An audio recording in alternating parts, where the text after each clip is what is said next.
안녕하세요, 악입니다. 자, 오늘 2025년 6월 12일 비트코인 시황에 대해서 한번 말씀드려 보겠습니다. 어제 예상했던 흐름 내에서 좀 잘 나와주고 있는 모습이다 라고 말씀드릴 수 있겠습니다. 자, 그럼 관점 영상 시작해 보도록 하겠습니다. 자, 기존의 큰 틀에서부터 말씀드려 보겠습니다. 현재 자리는 두 가지 근거가 있었어요. 이렇게 강세 형태로 올라왔고 1대1 자리 언저리에서 걸린 상태다. 자, 그 자리는 기존에도 저항을 받았던 자리로서 1번 자리 꼭대기라고 볼 수 있다. 이렇게 한번 말씀드렸어요. 그래서 현재 그 상태에서 저는 이 고점을 못 뚫는다면 단기 조정은 불가피할 거고 상승하는 추세선, 대각선 추세선 반응을 보는 게 좋겠다. 어제 말씀드렸던 부분은 이 부분입니다. 중요한 부분, 이 추세선을 이탈하는지 더불어서 이 지지대를 밟아주는지, 만약에 올라가려면 여기서 삼수가 나오든 혹은 여기에서 이런 식으로 내려오든 이 추세를 밟고 올라오는지를 보면 좋을 것 같고, 이 추세를 버텨주는지 보는 게 1차적인 중요 라인이겠다라고 말씀을 드렸었습니다. 자, 그리고 만약에 조정이 나온다면 이 상태에서 A, B, C로 빠지는 그림, 그리고 이 상승 추세선을 이탈한 상태로 리테스트를 주고 이렇게 빠지지 않겠는가 라고 예상을 했던 상황이었는데, 리테스트가 살짝 미달나긴 했지만 거의 그 형태로 진행되고 있지 않나 라는 생각을 했고, 어제 제가 말씀을 드렸던 거는 이 부분에서 숏을 치고 홀딩을 하고 있다라고 말씀을 드렸어요. 그렇게 됐을 때 삼각 수렴이 나와도 약선절 혹은 이 추세선을 밟을 때의 반응을 보고 내가 대응할 수 있는 영역이 있을 것 같고, 고점 스탑러스를 잡아놓고 있으면 이 고점이 뚫리지만 않는다면 홀딩 해볼 생각이다 라고 말씀을 드렸었죠. 그랬는데 거의 끝단까지 밀고 다시 내려오고 추세선을 이탈하면서 이탈할 당시에 반익을 해놓은 상태입니다. 그리고 반은 현재 홀딩하고 있는 상태예요. 자, 기존의 흐름은 그렇게 흘러왔고 지금 상태에서 두 가지 흐름과 중요한 라인들을 체크해 보려고 합니다. 어제 저녁쯤에 브리핑 드렸던 내용에 대해서 한번 영상에서 다뤄보려고 합니다. 자, 큰 틀에서 한번 보겠습니다. 제가 기존에 말씀드렸던 큰 틀에서의 부분은 현재 74K에서부터 올라온 한 추세는 종료된 것으로 보인다. 즉 여기서부터 이렇게 한 파동의 상승은 끝난 것으로 보인다. 왜? 한 번의 추세 이탈을 이겨내고 올라왔는데 또 한 번 이 해당 추세를 이탈했기 때문에 이 한 파동은 종료됐다고 보는 게 합리적일 것 같다라고 말씀을 드렸습니다. 그렇다면 이 여기서부터 여기까지 상승한 한 파동에 대한 조정을 일부 줘야 할 텐데 일반적으로 줄 수 있는 영역은 95K 정도라고 생각한다 라고 말씀을 드렸죠. 그래서 이 최고점을 기준으로 100K까지 간 파동, 이 한 파동이 두 가지의 의미를 내포하고 있는 것 같다. 하나는 한 발 더 빠질 가능성, 더불어서는 여기에서 한 파동이 끝났고 여기에 대한 조정을 일부 주고 재차 빠지는 그림, 이렇게 두 가지를 보고 있다 라고 말씀을 드렸었죠. 그 기준으로 봤을 때 여기에서 재차 95K까지 하락한다고 하면 가장 강한 자리는 2번 자리라고 생각을 한다. 그래서 2번 자리와 1번 자리가 이탈 나는지를 보긴 할 건데, 그래도 2번 자리가 돌파가 난다면 조금은 보수적으로 숏을 쳐야 할 것 같다라고도 말씀드렸습니다. 지금 1번 자리는 고점까지 얼마 남지 않았기도 하고 더불어서 가장 강력한 매물대가 존재하고 있는 마지막 자리라고 저는 생각하고 있습니다. 매물대 기준으로 본다고 하면 최고점까지 가장 강력한 매물대라고 보는 것은 이 빨간 점선 박스의 구간입니다. 이 구간이 지금 보시면 내려올 때도 박스 횡보를 했고 이후에도 지금 저항을 받고 있는 곳이라고 볼 수 있는 구간입니다. 그래서 상방 돌파가 나려면 결국은 이 매물대를 완벽하게 뚫어내는 게 중요하다라는 부분이 현재 너무 명확하게 보이는 상태입니다. 그 매물대의 상단과 하단을 기준으로 제가 선택한 1번 자리와 2번 자리가 존재하는 자리다라고 볼 수 있겠습니다. 그래서 이 매물대를 상방 돌파한다면 1번 자리를 돌파해야 하고, 만약에 돌파하지 못하고 다시 2번 자리 밑으로 내려온다면 이 매물대의 저항을 받았다라고 표현할 수 있는 구간이 바로 이 빨간 점선의 박스대라고 말씀드릴 수 있겠습니다. 자, 그러면 현재 상태에서 적정 수준의 되돌림을 주고 B파, C파 이런 식으로 간다고 하면 전 2번 자리가 예쁘다고 생각을 했어요. 근데 그 2번 자리를 그냥 단박에 돌파해버리고 1번 자리까지 올라왔죠. 자, 그러면 이 상태에서 하락하는 시나리오가 접힌 건가요? 라고 물어보신다면 그건 당연히 아닙니다. 하지만 확률이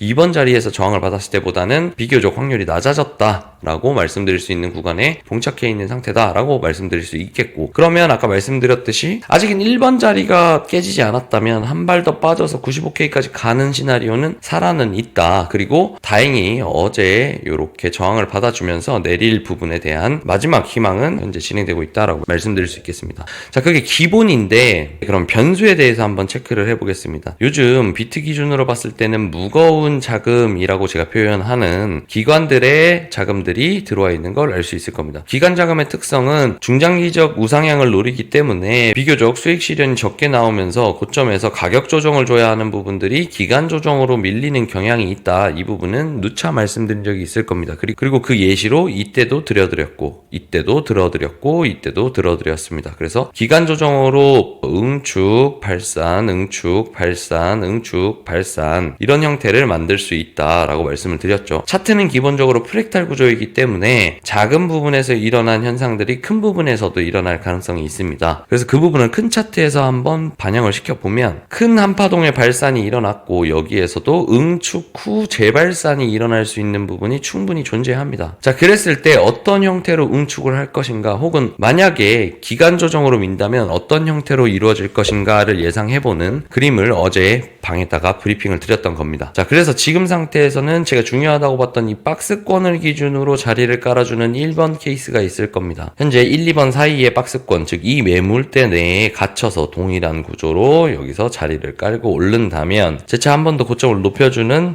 빠른 무빙이 있을 수 있겠다. 그리고 두 번째로는 여기 3번 자리 기준으로 여기에도 매물대가 쌓여있는 부분이 있기 때문에 여기에서 한 발 더 빠지고 95K를 못 가고 여기에서 긴 시간이 끌리면서 바닥 다져주면 올라가는 시나리오가 있게 될 겁니다. 그래서 현재 그릴 수 있는 일반적인 부분들을 생각을 해보면 A, B파, C파로 빠져서 95K 보는 시나리오 이후 재차 상승하는 시나리오 하나, 그리고 두 번째로는 1, 2번 사이에서 박스권을 그리면서 바닥을 다져주고 상승하는 시나리오 하나, 그리고 마지막으로는 이 3번 자리까지 쭉 빠졌지만 여기에서 바닥을 다지면서 오르는 시나리오 하나, 요렇게가 있을 거고요. 이 세 가지 시나리오의 핵심은 속도로 볼 수 있을 것 같습니다. 지금 더디게 천천히 내려오면서 여기서 라운드 형태의 지지대를 깔아준다라고 하면 물론 2번 자리를 밟고도 충분히 상승할 수 있는 구조가 생길 거고요. 여기에서부터 3번 자리까지 빠질 때에도 단박에 빡 이렇게 빠지는 게 아니라 천천히 반등도 주면서 적정하게 섞어가면서 이렇게 빠진다라고 하고, 더불어서 3번 자리에서도 똑같이 동일하게 라운드를 말아준다면 여기에서도 상승할 수 있는 구조를 만들 수 있을 겁니다. 그래서 가장 핵심적인 부분은 아까도 말씀드렸듯이 속도에 있다라고 말씀드릴 수 있겠고, 반등을 주면서 빠지느냐 한 큐에 장대봉을 꼽으면서 빠지느냐로 판가름할 수 있겠다. 그리고 기간 조정에 필수적으로 필요한 건 어느 정도의 시간입니다. 제가 여기에서 V 반등했을 때 2번 자리에서 저항을 받는다면 분명히 내려올 거다. 여기에서 그냥 올리더라도 시간이 끌려주고 바닥 체크를 하러 와야 하는 구조가 있다. 그렇지 않는다면 그 힘은 강하지 못해서 고점을 뚫기 어려울 거다라고 말씀을 드렸죠. 그래서 그 상황 자체가 지금에도 마찬가지입니다. 지금 보시면 여기에서 강세로 올라왔고 이렇다 할 조정이 없었기 때문에 여기에서 만약에 덜 눌리고 재차 상승을 한다고 하면 분명히 필연적으로 일정 부분의 시간 혹은 가격 조정이 필요한데 현재 그 부분이 보이지를 않고 있어요. 그렇다고 하면 2번에서 자리를 깔든 3번에서 자리를 깔든 깔아줘야 라는 게 필수적으로 있고, 그게 아니더라면 가격 조정을 단박에 빡 주고 이렇게 가야 된다라는 게 제 생각입니다. 자, 그렇기 때문에 현재 상태에서는 이 추세에서 캔들이 빠진 이상 2번까지는 최소한 공통 구간으로 보고 대응하는 게 좋지 않겠는가 라고 말씀드릴 수 있겠습니다. 그래서 비트는 오늘 말씀드린 부분을 좀 기반으로 생각하신다면 이번 주 혹은 다음 주까지도 큰 틀에서의 대응은 충분히 무난무난하게 해나가실 수 있을 거라고 생각됩니다. 자, 그리고 이더도 한번 체크해 보겠습니다. 자, 이더는 어제 말씀드렸던 제 기준 수평 박스권을 이탈했고, 저희 방에서 쭈쭈님이 말씀해 주신 상승 채널도 상단을 때린 상태입니다. 상단 돌파를 빼꼼하고 내려온 것으로 봐서 이 대각선 상승 추세는 이탈하지 못한 것으로 보이고, 그렇다고 하면 상단을 재도전하기 위해선 한 번 더 내려오는 게 맞지 않겠는가 라고 생각을 합니다. 그 중에서 강한 매물대는 기존에 보고 있었던 2600대 자리가 좀 중요하다고 보이고요. 더불어서 우상향하고 있는 채널의 중단과도 겹치는 상황입니다. 그래서 이 부분에서 지지가 나온다면 여기선 재차 롱트라이를 해볼 수 있을 거고, 비트에서 2번 자리, 3번 자리에 도달하는 곳과 어떤 위치에서 겹치는지 보는 게 중요할 것 같습니다. 그래서 아직은 롱 자리를 조금 더 기다려봐야 하지 않나 라는 생각을 하고 있고, 저는 어제 여기에서 상단 때렸을 때 롱은 익절하고 짧게 쇼트라이를 했는데 이 쇼트라이가 실패를 했고 로스가 일정 부분 나가서 수익을 다시 일정 부분 반납한 상태입니다. 그래서 현재 상태에서는 이더는 관망하고 있겠다. 롱 자리 주면 롱 치고, 만약에 이렇게 쌍고를 다시 찍으러 채널 상단을 때리러 간다면 상단에서 요만큼 손익비를 보고 숏 한번 도전을 해볼까 라는 고민을 해보겠지만, 우선적으로 정배는 그래도 눌림 롱을 치는 게 낫지 않겠는가 라고 말씀드릴 수 있겠습니다.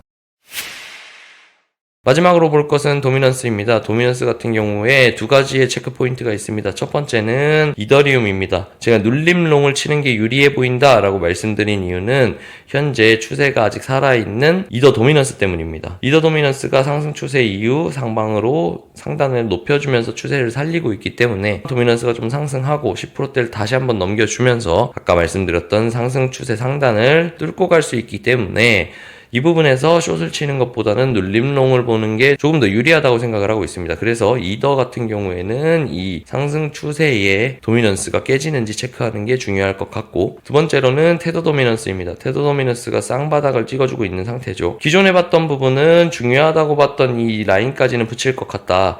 이게 바로 기존에 말씀드렸던 100K를 갈 수 있는 주요한 포인트가 되지 않겠는가라고 말씀드렸는데, 이 부분은 정확히 말씀드린 대로 흘러갔습니다. 그래서 하방에서 이렇게 바닥을 다지고 올라와서 이 주요 저항대까지 올라오면서 비트를 100K까지 밀어낸 상황, 그리고 한번 저항받고 내려왔는데 아직은 쌍바닥을 깨지 않은 상태이기 때문에 여기서 다시 한번 살려서 이 주요 자리를 재트라이 한다면 뚫릴 가능성이 있겠죠. 만약 그렇게 된다면 이 자리를 돌파하는데 아마 95K를 간다고 보는 게 맞지 않겠는가. 그리고 재차 하락한다고 하더라도 이 정도 상단까지 오면 비트도 95K에 도달하지 않겠는가 라고 예상하고 있는 입장입니다. 그래서 테더 도미넌스 기준에서는 요 하단이 다시 한번 재차 깨지는지 낮아지는지 중요하게 보는 게 좋을 것 같습니다. 그래서 이 부분을 좀 중요하게 보고, 비트 역시도 테더 도미넌스가 움직이는 데에 따라서 비트도 다음 칸까지 상하단을 움직일 수 있음을 인지하시는 게 좋아 보인다 라고 정리해 볼 수 있겠습니다.